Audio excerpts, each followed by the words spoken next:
ना ब्रह्मचारी से ये ते जाता, जो उत्पन्न होते हैं, कौन उत्पन्न होते हैं? पार्थिवा दिव्या पशव, पृथ्वी पर स्थित जो दिव्य पदार्थ हैं, वो चाहे मनुष्य हो चाहे और कोई भी पदार्थ हो, ये सब ब्रह्मचारी से उत्पन्न होते हैं।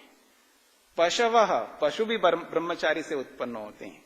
ऐसी बहुत सारी बातें कही वहां पर, इसलिए कहा कि इस ब्रह्मचर्य सूक्त को हृदयंगम कर लो, समझने का प्रयत्न करो। और समझ में नहीं आए ना, ब्रह्मचर्येन तपसा राजा राष्ट्रम विरक्षति, समझ में आ रहा है ना? ब्रह्मचर्येन तपसा राजा राष्ट्रम विरक्षति। राजा की संतान कौन है? प्रजा। प्रजा किसकी है? राजा की है। समझ में आ रहा है? प्रजा राजा की है, और राजा कौन है? ब्रह्मचारी।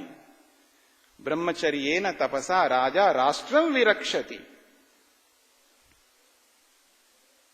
स्पष्ट हो रहा है ना? प्रजा केवल गृहस्थी उत्पन्न नहीं करते, प्रजा को तो राजा भी उत्पन्न करता है। और सबसे अधिक संतान किसके पास है? राजा के पास है, ब्रह्मचारी के पास में। इसलिए कहा जा रहा है, ब्रह्मचर्य सूक्त आप पढ़ेंगे ना, जब ब्रह्मचारी तैयार होकर के आता है ना, सब उसके सामने आ जाते हैं, नतमस्तक हो जाते हैं। और सबका आधार बेस कौन है? ब्रह्मचारी। वो पृथ्वी है, ब्रह्मचारी पृथ्वी है, ब्रह्मचारी अंतरिक्ष है, ब्रह्मचारी द्युलोक है, सब कुछ है ब्रह्मचारी। आधार है, याद रखना। आधार को हटा दो तो मकान धड़ाम से गिर जाएगा। बिना ब्रह्मचारी का गृहस्थ व्यर्थ है, बिना ब्रह्मचारी के वानप्रस्थ व्यर्थ है, बिना ब्रह्मचारी के सन्यास व्यर्थ है, सब व्यर्थ है। आधार ही नहीं है तो कहां से गृहस्थ आएगा? बिना ब्रह्मचारी के गृहस्थ कहां से आएगा? वानप्रस्थ कहां से आएगा? सन्यास कहां से आएगा? ब्राह्मण कहां से आएगा? क्षत्रिय कहां से आएगा? वैश्य कहां से आएगा? कोई कहीं से नहीं आएगा। ब्रह्मचारी से सब कुछ आते हैं। ब्रह्मचारी सबका आधार है, इसलिए ब्रह्मचारी से सब पैदा होते हैं, याद रखना। पैदा करने का अर्थ ये नहीं है कि जैसे मां अपने गर्भ से बच्चे को बाहर निकालते थे वही उत्पन्न होना है, यही उत्पन्नता नहीं है। उत्पन्नता अलग अलग प्रकार से होती है, इसलिए कहा ब्रह्मचारी भी सबको उत्पन्न करते। देखिए ना मंत्र क्या कहता है, औषधया वनस्पतया, औषधियों को, वनस्पतियों को, पशुओं को, अपक्षाः बिना पंख वालों को, पक्षिनश्च पंख वालों को, इन सबको पैदा करता है ब्रह्मचारी। क्या मतलब है? अपने शरीर में से निकालता है। इसका ये अर्थ नहीं होता है। उत्पन्न करने का अर्थ ये नहीं होता केवल वो हो ही हो, ऐसा नहीं है। वो भी है और ये भी है। जिसको जब आचार्य किसी को पैदा करता है, किसको पैदा करता है? आचार्य ब्रह्मचारी को पैदा करता है। ये तो तीन संख्या है ना। जब ब्रह्मचारी एक पशु जाता है गुरु के पास में एक पशु, और उस पशु को मनुष्य बना करके, उसको देव बना करके अपने गर्भ से बाहर निकालता है गुरु। इसलिए अपने गर्भ में बना के रखता है। मां के गर्भ में तो केवल 9 महीने रहता है बच्चा, याद रखना। क्या समझते हैं आप? मां के गर्भ में केवल 9 महीने रहता है, और आचार्य के गर्भ में सालों सालों रहता है। कम से कम कितने साल हो सकता है? 24 साल में से 8 साल निकाल दो, कितने हो जाएंगे? 24 में से 8 साल निकाल दो, 16 वर्ष। कम से कम 16 वर्ष तो आचार्य के गर्भ में रहता है। और कोई कोई तो पता नहीं 16 वर्ष क्या, 36 वर्ष क्या, 48 वर्ष क्या। भारद्वाज जैसे ऋषि तो कई सैकड़ों साल तक आचार्य के गर्भ में रहता है। और उनके गर्भ से जब बाहर निकल के आता है, फिर देखना वो तो उत्पत्ति, उत्पन्न होना, पैदा होना केवल मां से ही नहीं होता है। मां से तो होता ही है, उसका कोई मना नहीं कर रहे। हम सब मां से ही आए, ठीक है ना? हम सब मां से ही आए। हमारे लिए तो मां प्रथम गुरु है, इसमें कोई दोहराई नहीं है। इसलिए मैं हंसते हंसते ये बोलता हूं, देखो जी हम लोग तो थर्ड क्लास के लोग हैं, ठीक है ना। फर्स्ट क्लास तो मां होती है, प्रथम श्रेणी की है वो, पिता द्वितीय श्रेणी की है, बाकी सब गुरु जो है सब थर्ड क्लास के, यानी तीसरे श्रेणी के। हाँ जी, आप तीसरे श्रेणी के, याद रखना। कहने का अभिप्राय है हमारा नंबर तीसरे स्थान पर आता है। कहने का अभिप्राय यह है उत्पत्ति जो है वो अलग अलग प्रकार से होती है। तो ब्रह्मचारी को भी प्रजा चाहिए, प्रजया, प्रजा से मैं समेधया बढ़ना चाहता हूं। फिर कहा जा रहा है पशु भी चाहिए ब्रह्मचारी को। देखो जी, आपको चाहिए नहीं चाहिए, लेकिन ब्रह्मचारी को तो जरूर चाहिए पशु। बिना पशु के दूध कहां से पिएगा, ठीक है ना। एक पशु तो वो पशु है, और एक पशु का अर्थ, पशु के बहुत सारे अर्थ होते हैं। महर्षि स्वामी दयानंद ने भी बहुत सारे अर्थ किए हैं, निरुक्तकार ने भी अर्थ किए हैं, ब्राह्मणकारों ने भी अलग अलग अर्थ किए हैं पशु के। और पशु का एक सबसे बड़ा अर्थ है ब्रह्मचारी। पशु इसका मतलब ब्रह्मचारी। तो पशु भी, बात को समझने का प्रयत्न करना है, विद्या अकेला नहीं पढ़ सकता है, उसको विद्या पुष्पित पल्लवित नहीं हो सकती उसके जीवन में। कोई कोई सोचता है जी देखो जी, मैं सबके बीच में नहीं पढ़ना चाहता हूं। कोई कोई कहता है ऐसा, मेरे को अकेले पढ़ना है जी, मेरे को अकेले पढ़ाइएगा। पढ़ तो लोग अकेले पढ़ते हैं पढ़ने वाले, लेकिन वो जो विद्या है पुष्पित पल्लवित नहीं हो सकती। उसके लिए क्या चाहिए? पशु भी, बहुत सारे पशु चाहिए। यानी सबके साथ रहना है आपको, क्योंकि अकेला नहीं रह सकता है ब्रह्मचारी, अकेला नहीं चाहिए, मेरे साथ में और ब्रह्मचारी चाहिए। इसलिए कहा पशु भी, मैं पशुओं से यानी ब्रह्मचारियों से समेधया बढ़ूं। यहां पशु भी का क्या अर्थ है? ब्रह्मचारी आपके लिए। हां, गृहस्थियों के लिए वो पशु है जो गाय है, भैंस है, जो भी वो लोग पालते हैं। और ब्रह्मचारियों के लिए पशु कौन है? साथी, सहतीर्थ, विद्यार्थी, वो सब पशु हैं। आप याद रखना, और पशुओं को आप देखिएगा, अकेले अकेले नहीं रहते, वो झुंड के झुंड रहते हैं। नहीं, आप पक्षियों को देखिए साथ साथ चलते हैं, बकरियों को देखिए साथ साथ चलते हैं, ठीक है ना। भेड़ को देखिएगा साथ साथ चलते हैं। मतलब पशुओं को आप देखेंगे, चींटियों को देखिए साथ साथ चलते हैं, सब झुंड झुंड में चलते हैं, ठीक है ना। तो ब्रह्मचारी को भी अकेले नहीं चलना है, सब संगच्छध्वम है ना, संगच्छध्वम। तो बहुत सारे ब्रह्मचारी हो, क्योंकि जो विद्या जो है पुष्पित पल्लवित तब होती है जब आप उस विद्या को पढ़ रहे हो। तो उसके बाद में क्या करना पड़ता है? स्वाध्याय काल के बाद में क्या होता है? प्रवचन काल होता है ना। तो मैं आपको सुनाऊं, आप मेरे को सुनाएं, मैं आपसे प्रश्न करूं, आप मेरे से प्रश्न करें। तो ये दो बीच के में नहीं, बहुत सारे बीच में होना चाहिए। तो क्या होगा? विद्या बढ़ती है। विद्या जो बढ़ती है, विद्या जो प्रकाशित होती है हमारे जीवन में, विद्या का जो विस्तार होता है हमारे जीवन में, वो एक से नहीं होता है, अनेक से होता है। इसलिए पशु भी ही मेरे साथ में और बहुत सारे ब्रह्मचारी चाहिए। मैं ब्रह्मचारियों से भी समेधया बढ़ना चाहता हूं। ये विद्यार्थी के लिए होगा। और गृहस्थी के लिए तो आपको स्पष्ट हो ही रहा है, उनको तो बहुत सारे पशु चाहिए। एक गाय दूध देना बंद कर दे तो मतलब दूध पीना बंद कर दोगे आप? तो दूसरी गाय चाहिए, तीसरी गाय चाहिए, बहुत सारे पशु चाहिए ना आपको, तभी तो दूध लगातार निरंतर मिलता रहेगा। इसलिए पशुओं से भी बढ़ना चाहता हूं मैं। फिर कहा ब्रह्म वर्चसेना, ब्रह्म वर्चस से भी बढ़ना चाहता हूं। ब्रह्म वर्चस का जो अर्थ है, स्वामी दयानंद ने ब्रह्म वर्चस का अर्थ किया है पूर्ण विद्या। और भी अर्थ किए स्वामी दयानंद सरस्वती जी ने। वेद विद्या का अर्थ भी ब्रह्म वर्चस से लिया है। ब्रह्म वर्चस का मतलब वेद विद्या। एक जगह लिखते हैं ब्रह्म वर्चस का मतलब पूर्ण विद्या।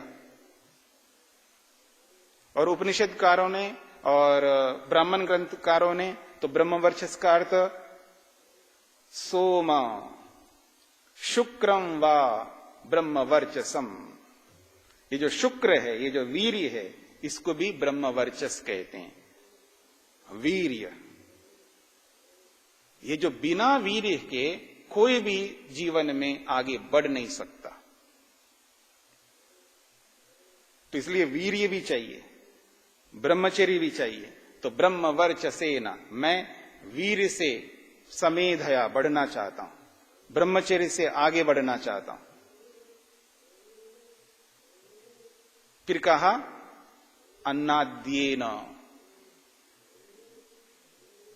अन्न ऐसा अन्न नहीं, अद्य होना चाहिए। अद्यम इति किम, भक्षितुम योग्यम, खादितुम योग्यम, जो खाने योग्य होना चाहिए, भक्ष्य होना चाहिए, अभक्ष्य नहीं। खाने योग्य अन्न से बढ़ना चाहता हूं मैं, अन्न भी चाहिए। तो कहा जा रहा है मंत्र के माध्यम से, हे जातवेदा, हे परमपिता परमात्मन, हे जगदीश्वर, आप कृपा करो मुझ पर, मैं यज्ञ करना चाहता हूं और इस यज्ञ में अपने आप को इदमह बनाना चाहता हूं, समिधा बनाना चाहता हूं। मैं आत्मा हूं, लेकिन मानो मुझको इदमह, समिधा, और मैं आपको अर्पित करता हूं आपकी इस यज्ञ में, और मैं जलूं ऐसे तो आप मुझ में प्रदीप्त हो जाओ।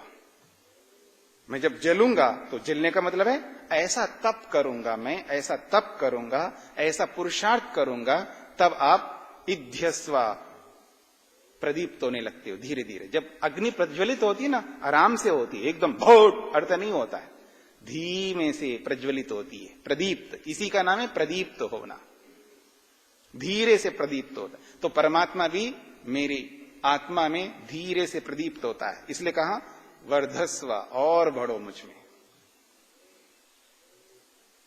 और बढ़ करके रुकना नहीं है, वर्धया, बस बढ़ते जाओ, बढ़ते जाओ, बढ़ते ही जाओ। उससे मैं प्रजा को प्राप्त करूंगा, उससे मैं पशुओं को प्राप्त करूंगा, उससे मैं ब्रह्मवर्चस को प्राप्त करूंगा, उससे मैं अन्न को प्राप्त करूंगा। तब समेधया, फिर जीवन में बस मैं उन्नत ही उन्नत दिखाई दूंगा, गर्त में नहीं रहूंगा, उन्नत शिखर पर, चोटी के शिखर पर मैं जाकर के विराजमान रहूंगा। तब सब लोग मेरे को देखेंगे। तब ये जो मैं कह रहा हूं स्वाहा, स्वाहा है ना अंत में, स्वाहा, स्वाहा के 4 अर्थ बताए थे आपके सामने। उसमें से एक अर्थ ये था स्वम प्राह इतिवा, स्वम प्राह इतिवा, 4 अर्थों में एक अर्थ बताया था। और स्वम प्राह इतिवा का अर्थ महर्षि स्वामी दयानंद क्या लिखते हैं, स्वम स्वकीयम पदार्थम स्वत्वम वक्तव्यम न पर पदार्थम प्रति, अपने पदार्थ को अपना मानो, दूसरे के पदार्थ को आप अपना कैसे मान सकते हैं। इसलिए कहा जा रहा है, क्या कहा जा रहा है, इदम अग्नये जात वेद से इदम न मम, जो मैं त्याग कर रहा हूं, जिस तत्व को, जिस पदार्थ को यज्ञ में जो स्थापित करने जा रहा हूं, जिस हव्य को, जिस अव्य पदार्थ को, जिस द्रव्य को त्याग करने के लिए मैं प्रस्तुत हुआ हूं, ये मेरा थोड़ा है, मेरा नहीं है, ये तो उपयोग के लिए दिया गया मेरे को। ये शरीर मेरा नहीं है, इंद्रियां मेरी नहीं है, मन मेरा नहीं है, अहंकार महतत्व मेरे नहीं है, ये मकान, ये वृक्ष, ये वनस्पतियां, सृष्टि भी मेरी नहीं है, ये सब मेरे उपयोग के लिए दिया गया। मैं तो किराएदार हूं। मकान में किराएदार रहता है ना, उस मकान का प्रयोग कौन करता है, किराएदार करता है। और जब जाना पड़े तो क्या करता है, छोड़ करके जाता है।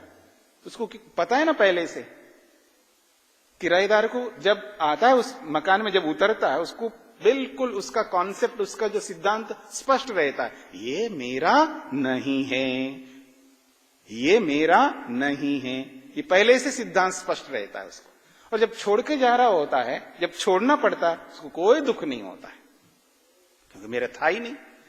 तो इदम अग्नये जात वेद से, हे जात वेदा रूपी अग्नि परमपिता परमेश्वर, ये तो आपका है, इसमें मेरा क्या जाता है, तेरा तुझको अर्पण, मैं आपको ही अर्पित कर देता हूं। ये इसलिए कहा जा रहा है इदम अग्नये जात वेद से, इदम, ये जो द्रव्य मैं समर्पित कर रहा हूं, ये आपका ही है। इदम न मम, ये मेरा नहीं है, ये आपका, आपको समर्पित कर रहा हूं। कोई बहुत बड़ा काम नहीं कर रहा हूं मैं, दे करके कोई आप पर एहसान नहीं कर रहा हूं। जैसे हमारे बच्चे होते हैं ना, हाँ याद रखना, हमारे बच्चे, आप मेरे पर कोई एहसान थोड़ा कर रहे हो, आप ऐसा समझते हैं। माँ बाप को सुनाते हैं, ये तो आपका फर्ज था कोई आप एहसान थोड़ा कर रहे हो हम पर, ये तो आपका कर्तव्य है। ऐसा लगता है जैसे जब बच्चे जब बोलते ना ऐसे, हे भगवान, इसने सब कुछ किया करा है तो पानी में मिला दिया ठीक है ना, इतना सब कुछ बच्चे के ऊपर कर दे और वो कहते आपने कौन सा बड़ा काम किया, कोई एहसान थोड़ा कर रहे हो आप, ये तो आपका कर्तव्य है। यही बात सब जगह लगाओ ना, फिर आप यही बात सब जगह लगाओ ना, किसी किसी में क्यों लगाते हो आप, सब जगह लगाओ। तो यहां भी लगाओ ना, इदम अग्नये जातवेद से इदं न मम, वहां पर भी यही लगाओ। फिर वहां कंजूसी क्यों कर रहे हो, पूरा दो ना जो देना है जितना। इदम अग्नये जातवेद से, जो मैं दे रहा हूं त्याग कर रहा हूं, फिर वहां कंजूसी क्यों कर रहे हो, पूरा दो, कंजूसी मत करना नहीं, वहां पर जितना देना चाहिए, जिस अग्नि के लिए, जिस देवता के लिए जितना समर्पित करना है आपको, वो पूरा समर्पित करो, आधा नहीं, अधूरा नहीं, तो पूरा समर्पित करो, क्योंकि आपका था ही नहीं वो। इसलिए देने, किसी को बोला जी हाँ ये चीज उनको दे के आना, अब आपका क्या जा रहा है, आपका थोड़ा है, आप उनको पकड़ा दो। नहीं, उसको पकड़ाने में बड़ी दिक्कत होती है अब देखेंगे किसी की चीज किसी को दे रहा है, हाँ जी ये जो पैसे है ना थोड़ा बांट के आना, किसी को दे दिया, अब वो बांट रहा है, बांटने में कंजूसी कर रहा है। चाहे पैसे बांटना हो, चाहे खाना बांटना हो, चाहे वस्त्र बांटना हो, कुछ भी बांटना हो, तो तेरा तो है ही नहीं है, तो माध्यम है ना, आप माध्यम हो, तो माध्यम हो तो माध्यम ही रहो ना, अपना क्यों मान रहे हो आप, आपका क्या जा रहा है। मेरे को याद है 2000 में था या कब था, जब भूकंप आया, नहीं हाँ भूकंप आया था यहां पर गुजरात में, बहुत भारी बड़ा, 2000 में था। तो हम लोग अजमेर से आए, और भी लोग आए, फिर हम अजमेर में रहते थे, फिर यहाँ आचार्य ज्ञानेश्वर जी ने भी अपना उद्यम चलाया हुआ था, फिर उनके साथ हम लोग अजमेर से आकर के जुड़ गए। आचार्य ज्ञानेश्वर जी तो आचार्य ज्ञानेश्वर जी हैं, वो तो पता नहीं क्या क्या बढ़िया से बढ़िया कंबल और शॉल ये ले आए बांटने के लिए। तो जब वो शॉल देख रहे हैं ना बांटने वाले, अरे वाह बहुत अच्छे हैं, क्या ये हम रख लें, हम रख लें, लोभ आया आदमी के अंदर, अरे भाई तू बांटने के लिए आया, तुझे दिया है बांटने के लिए, तो रखने की बात कैसे सोच सकता है भाई, बांटने के लिए दिया है, रखने की बात कैसे सोच सकता है। मतलब किसी की वस्तु को किसी के माध्यम से बंटवा, अब खुद आचार्य ज्ञानेश्वर जी जाकर के अकेले आदमी इतनी सारी चीजें और इतने प्रकार के वैरायटी अकेले कैसे बांटेंगे, बांटने के लिए तो दूसरों को लगाना पड़ेगा ना, और बांटने के लिए लग गए सब लोग। अब देखते तो चीजें देने वालों ने बड़ी कृपा की है, बहुत अच्छी अच्छी चीजें दी हैं, बहुत अच्छी दी हैं, चाहे कंबल दिए हों, कपड़े दिए हों, बिस्किट दिए हों, जो भी दिया है, खाने पीने से लेकर के सब कुछ दिया है उन्होंने, तो बढ़िया बढ़िया दिया है। और जब उस बढ़िया बढ़िया को उनको लगा ये तो कभी देखा भी नहीं है ऐसे हम लोग, हाँ तो क्या रख ले, बिल्कुल नहीं। और आप जानते हैं आचार्य ज्ञानेश्वर जी कैसे थे, जब कोई ऐसा डांटते हैं एक पर बस पूछो मत, याद रखोगे जिंदगी भर, तो ऐसा मत काम करो, आपका नहीं है, ये आपका नहीं है, जिसका है उसको सौंप दो, जिसके नाम से आया उसकी उसी तक पहुंचा दो। तो इदम अग्नये जातवेद से इदं न मम, हे परमात्मन जो कुछ भी आपने मेरे प्रयोग के लिए दिया है, अब वक्त आया है, अब वक्त आया है, अब आपको सौंपने का, तो मैं आपको सौंप रहा हूं, बस ये मेरा नहीं। ये भाव मन में रखते हुए जब हम त्याग करेंगे, फिर क्या कहना, तब यज्ञ आपको बहुत रुचिकारक लगेगा, आकर्षक लगेगा, श्रद्धा उत्पन्न होगी, उसमें निष्ठा उत्पन्न होगी, बहुत कुछ होगा। और ऐसे ही बिना समझ करके करेंगे तो फिर जैसा आज कर रहे हैं ऐसे ही होता रहेगा। तो इसलिए इस विधि को बदल दो, इस दृष्टि को बदल लो, और बदल करके यथार्थ दृष्टि को ला करके इस अग्निहोत्र को हमें करना है, तो बहुत लाभ देगा अग्निहोत्र और हमें मुक्ति तक पहुंचाने वाला बनेगा। ओंकार।